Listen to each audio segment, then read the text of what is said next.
কিন্তু রাজা তুমি কেবল শ্রবণের হত্যা করিল, শ্রবণের হত্যা সঙ্গে সঙ্গে তুমি আর দুইটি মধ্যে হত্যা করিছ।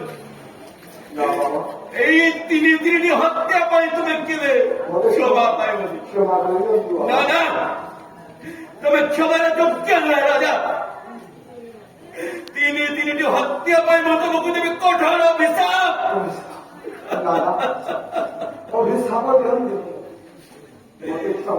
তোমাকে বড় অভিশাপ গ্রহণ করবে হবে রাজা।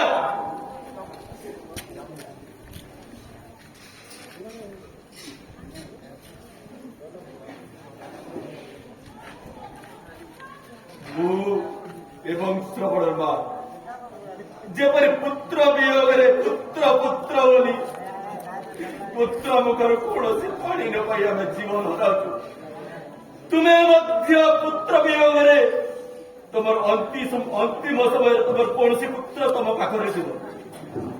এই অভিଶାପ ଗ୍ରହଣ କର ରାଜା। ଶ୍ରବଣ